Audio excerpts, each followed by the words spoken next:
kemuliaan, biar semua yang hidup yang telah Kau ciptakan mengagungkan, memuliakan, mengagungkan, memuliakan nama-Mu. Yang tertulis di sini, cinta kasih Kristus yang menggerakkan persaudaraan. Karena ketika saya tanya sama Mas Bambang ketika itu, temanya apa Mas? Nggak dikasih tahu. Saya diingatkan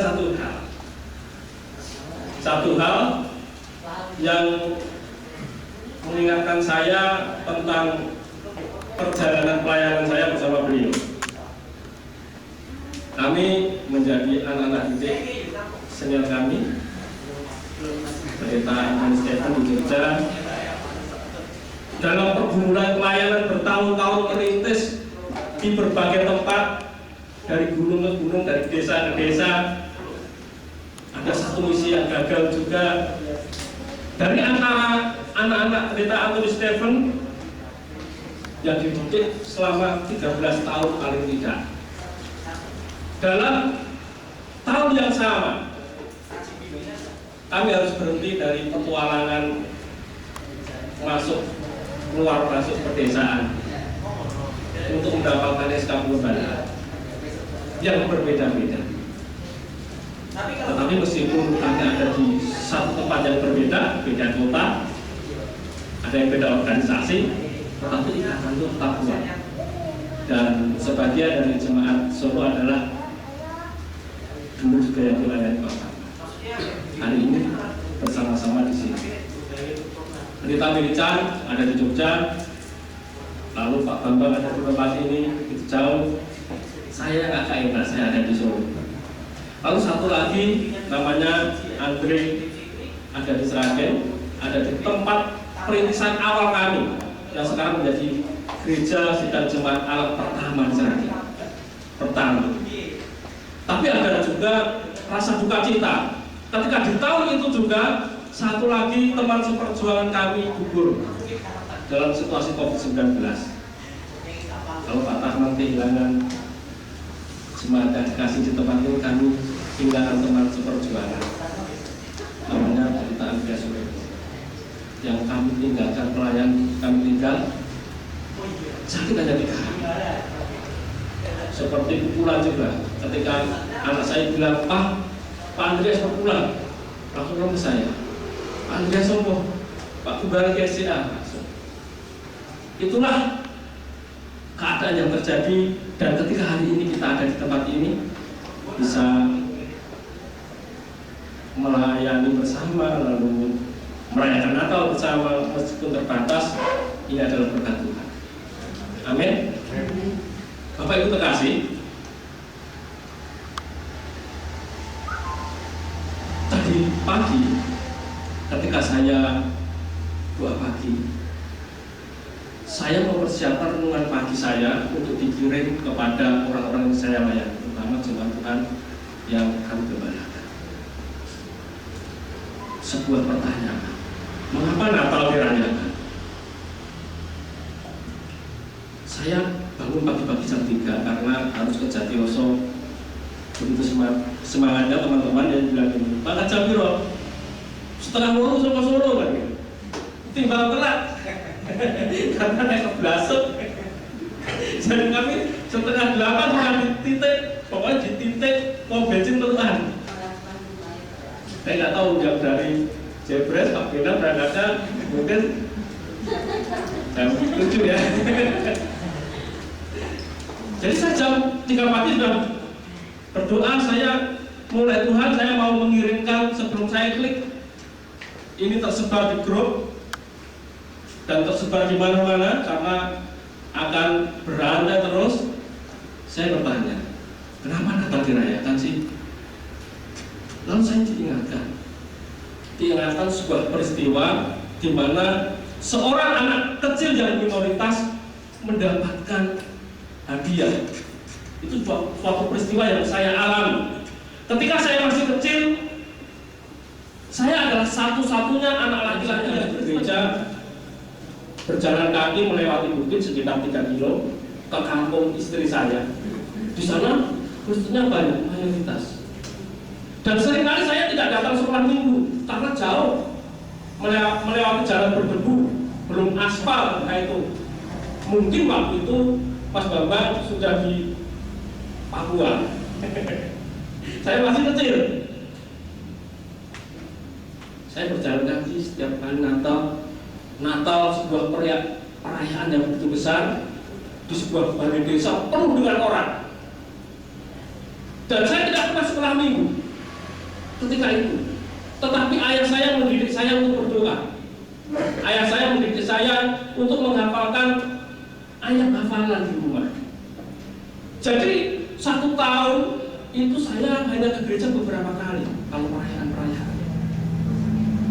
Waktu itu saya masih kecil. Saya di tengah kerumunan banyak orang dewasa, karena saya tidak ada di bangku sekolah minggu. Nama saya dipanggil seorang yang minoritas di kampung, seorang yang kecil. Nama saya dipanggil, saya kaget. Itu saya udah maju gitu. Kalau saya maju gitu ya, waktu itu memang karena di sana hampir mayoritas Bapak Ibu Kristennya, begitu banyak orang, lorongnya sempit. Saya berjalan di tengah lorong itu dan menerima hadiah, buku tulis dan pensil. Betapa senangnya saya menerima itu, sebuah penghargaan. Lalu saya membayangkan, jangan kecil hati ketika kita kecil atau minoritas di tempat ini. Suatu saat kelak, ketika kita di hadapan tahta pengadilan Kristus, mungkin akan ada jutaan orang, mungkin akan ada begitu banyak orang yang sedang deg-degan. Nama kita dipanggil. Saya bertanya, Tuhan, kenapa Natal dirayakan? Supaya nama kita bisa dipanggil. Nama kita dipanggil.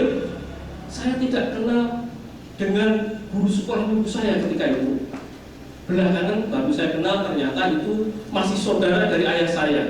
Namanya Mas Jarod Sukresno, sekarang tidak jadi pendeta, jadi KPP. Kemarin saya mengucapkan selamat Natal. Setelah bertahun-tahun saya tidak mengucapkan selamat Natal, Mas. Terima kasih untuk hadiah.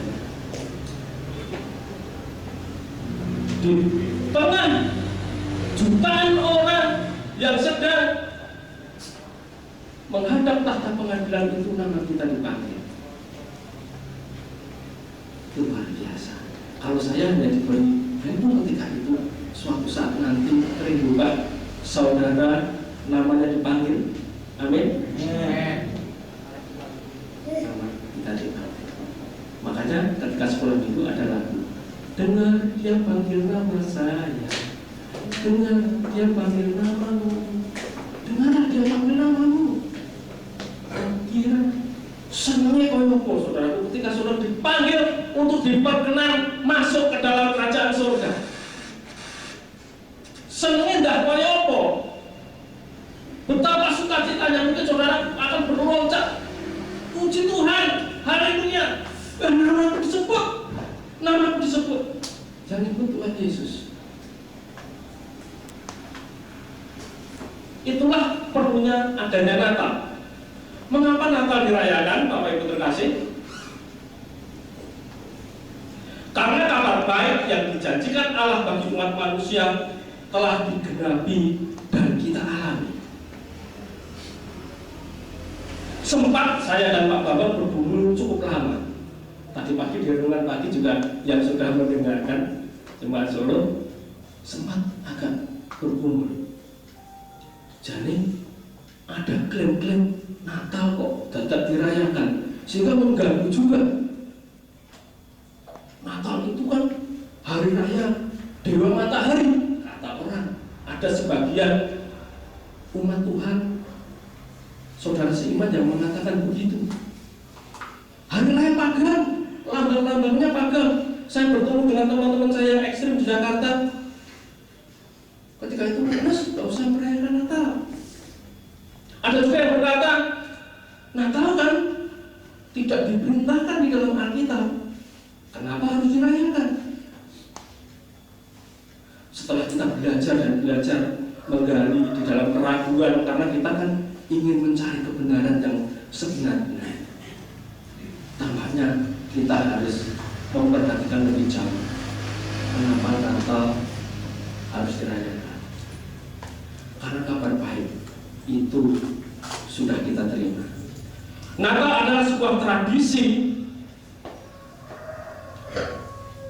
yang sangat mulia, yang gereja ajarkan kepada jemaat Tuhan untuk kita dapat mengucapkan syukur kita kepada Bapa karena janji itu keselamatan itu digenapi. Jadi kalau ada orang berkata tidak tertulis dan tidak ada perintah, saudaraku kekasih, ucapan syukur adalah sebuah sikap kedewasaan berpikir. Seseorang tidak perlu diperintah untuk mengucap syukur kalau berpikirnya sudah dewasa. Natal adalah sebuah sikap kita, bagaimana kita mengucapkan syukur kita kepada Tuhan, dan itu patut dirayakan karena tidak ada berkat yang lebih besar dari ini. Sebagian dari anggota keluarga kami ada di gereja yang sudah ekstrim berpuluh tahun tidak merayakan. Yaitu kalau Bapak Ibu tahu, di orang mengatakan gerakan pemulihan Tuhan dulu sering berdebat.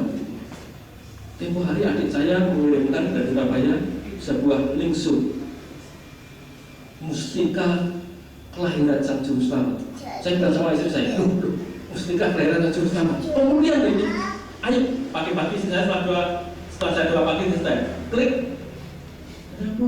Tampaknya setelah belajar dan terus belajar, mereka mulai menyadari bahwa ini patut dirayakan. Dan tahun ini mereka mulai dengan tema-tema itu. Kebenaran akan terus disingkapkan kalau kita mencari kebenaran itu. Natal adalah ucapan syukur gereja terhadap karya keselamatan Allah bagi umat manusia. Loh Pak, perintahnya kan Paskah. Kalau Paskah kan jelas setiap tanggal 14 bulan Nisan. Gitu. Dulu saya sama Bapak Sokeyah, lagi nenek, setiap tanggal 14 bulan Nisan, ya ini perintah. Tetapi cinta kasih tidak bisa bertepuk sebelah tangan, saudaraku. Dari sisi Tuhan sudah melakukannya, dari sisi kita, bagaimana kita menyambut cinta kasih kita kepada Tuhan?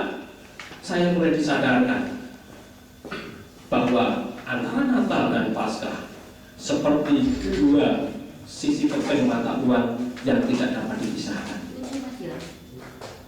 Kalau saudara punya kepingan mata uang, mesti gambarin dulu dua sisi. Kalau satu sisi laku tidak, satu serunan yang gambar suara itu bisa putih kok. Dua sisi yang tidak bisa dipisahkan. Jika Paskah adalah hari raya yang diperintahkan oleh Tuhan untuk kita rayakan, Natal merupakan ucapan syukur gereja atas kebaikan Tuhan yang layak dirayakan. Mungkin jemaat Tuhan yang saya layani, yang setia itu soalnya bingung, Pak Yuki bilang, ya karena kita terus mencari kebenaran, seorang yang mencari kebenaran harus siap dikoreksi. Ketika mengerti, harus siap untuk berbenah. Kabar baik apakah itu? Kabar baik yang disebut dengan janji. Setelah manusia jatuh dalam dosa, mereka menyadari ketelanjangannya, menyadari ketidaklayakannya, dan yang lebih tragis adalah menyadari bahwa kematian menghampirinya, terputus hubungan dengan Allah, dan juga diancam oleh kematian jasmani. Saya tadi malam guyon sama Bapak penutua senior kami. Saya mau manggilnya Pak penutua senior, Mbak Katung. Mbak Katung bulan ini ulang tahunnya ke-70. Dan saya mengaku nanti bisa ucapkan selamat. 70 masih kuat melayani bersama saya, kadang ikut ke pedesaan. Tapi begini, Bapak, kita kan sering menyanyi, hanya 70 tahun, demikian firman-Mu, dalam detak waktu semua berlalu, dengan buru-buru. Senangnya nyanyi lagu pulang karangan Pak Eras 70 Pak. Tapi saya berdua, Bapak kalau bisa 120 tahun ya Pak, seperti Musa temenin saya pelayanan. Malah aku jangan Pak, ini mau apa-apa, saya sudah siap Pak. Sewaktu-waktu saya paling siap. Ya kami nggak siap. Ancaman kematian. Kenapa Pak kamu mengatakan saya sudah siap Pak? Ya mungkin di antara kita, bahkan yang melayani, di antara kami dalam perintisan bersama Pak Bambang, di sini ada Pak Evangelis Sutopo yang seringkali bahasa kasarnya teman-teman saya bodoh Pak Dede, nek susah diajak itu Pak ya. Pak Dede diajak susah. Mungkin di antara senior ini Mbak Kapur, Pak Topo mungkin. Kenapa siap? Karena tadi kita telah diperdamaikan, janji hidup keselamatan. Berita Injil pertama diberikan setelah manusia jatuh dalam dosa. Manusia berpikir tentang kematiannya, manusia berusaha menutupi ketelanjangannya dengan daun pohon ara. Segera setelah itu Tuhan datang memberikan jalan keluar. Segera setelah itu. Seringkali ketika kita jatuh dalam dosa, kita merasa jauh dari Tuhan, tetapi Tuhan segera datang dan Dia berkata, inilah berita Injil pertama. Berita Injil, bukan kitab Injil. Kalau kita Injil, Matius, Markus, Lukas, Yohanes. Berita Injil pertama terdapat di mana? Kejadian 3 ayat 15. Aku akan mengadakan permusuhan antara engkau dan perempuan ini, antara keturunanmu dan keturunannya. Keturunannya akan meremukkan kepalamu dan engkau akan meremukkan tumitnya. Tuhan setelah itu berjanji, segera memberikan janji, aku akan menolong kamu dari ancaman kematian tersebut, dari keturunan perempuan ini.